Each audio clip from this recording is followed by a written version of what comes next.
তো আমরা চাই আমাদের সংবিধানটা ঠিক সেভাবেই বা আমাদের আন্দোলনের স্বীকৃতিটা ঠিক সেভাবেই দেওয়া হোক যেভাবে আন্দোলন করা হয়েছে।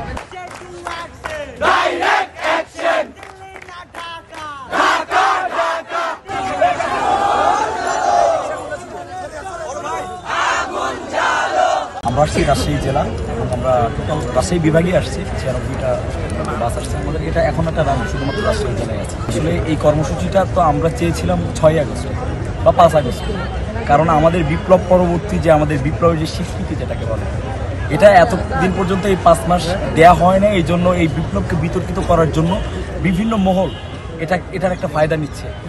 অনলাইন আওয়ামী বলেন বা যে কোনো রাজনৈতিক দল এটাকে ফায়দা নেওয়ার চেষ্টা করতেছে যে আমাদের বিপ্লবটার কোনো অফিসিয়াল স্বীকৃতি নাই। তা আমরা এটাই চেয়েছিলাম এবং এটা এখন হচ্ছে, এটা আমরা আরো আগে আশা করছিলাম, কিন্তু এখন হচ্ছে এটা আজকে আমাদের জন্য এটা বিজয় মিছিলের মতো। আমরা আমাদের সেই 1-2 মাসের টানা কঠোর পরিশ্রমের অত্যাচার নির্যাতনের একটা সফল একটা প্রাপ্তি আমরা পেতে যাচ্ছি, যেটাকে আমরা আগামী প্রজন্মের কাছে তুলে ধরতে পারবো, যেটাকে কখনো বিতর্কিত করার সুযোগ হবে না।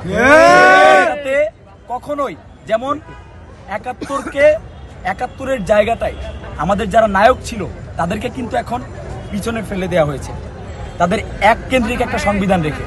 তো আমরা চাই আমাদের সংবিধানটা ঠিক সেভাবেই বা আমাদের আন্দোলনের স্বীকৃতিটা ঠিক সেভাবেই দেওয়া হোক যেভাবে আন্দোলন করা হয়েছে। যেমন রুট লেভেলের খুলনা, চাঁপাইনবাবগঞ্জ, রাজশাহী, সিলেট, চট্টগ্রাম সব জায়গায় সংগঠিত আন্দোলন হয়েছে।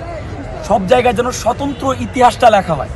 এর জন্যই এই ইতিহাসের সাক্ষী হওয়ার জন্য উত্তরবঙ্গ থেকে বা অনেক দূর দূরান্ত থেকে আমাদের অনেক ভাইয়েরা আসছে শুধুমাত্র এই ইতিহাসে যে নিজেদের যে জায়গাটা আছে সেটা জানান দেওয়ার জন্য। এবং আমরা ওইটাই চাই, 71-এর মতো ইতিহাসে একজনকে নায়ক বানিয়ে আর সবাইকে যেন বসিয়ে না দেওয়া হয়। ইতিহাস এক্সাক্ট যেটা সেই ইতিহাস যেন প্রচার করে। আজকে জুলাই অভ্যুত্থানের যে ঘোষণাপত্র সেটি পাঠ করার কথা ছিল, কিন্তু অনিবার্য কারণবশত গতকালকে আপনাদের কেন্দ্রীয় যে কমিটির সিদ্ধান্ত মোতাবেক আপনারা তো ঢাকার বাইরে থেকে এসেছেন দেখলাম মিছিল নিয়ে, আপনাদের আসলে আজকের এই কর্মসূচি নিয়ে কি প্রত্যাশা? আমরা এই কর্মসূচি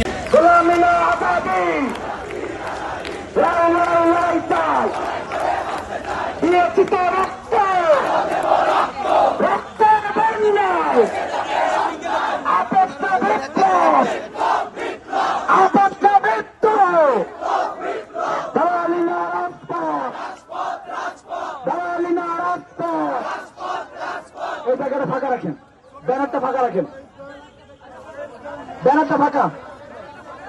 হ্যাঁ, রাজশাহী সবাই এখানে অবস্থান নেবা। আগামী যে সরকার আসবে আমরা তাদের কাছে আমাদের দাবি হলো যে আমাদের 90% মুসলিম, মুসলিমদের চিন্তা চেতনা বেঁধে রেখে যেন কোনো কাজ না হয়। আর যদি হয় বিগত সরকারদের যে অবস্থা এটাই হবে। আর 72-এর যে সংবিধান, এটা একটা কুফরি সংবিধান, এখানে একাধিক কুফরি আছে যেটা ইসলামের সাথে সাংঘর্ষিক। 72-এর সংবিধান আমরা প্রথম চাই।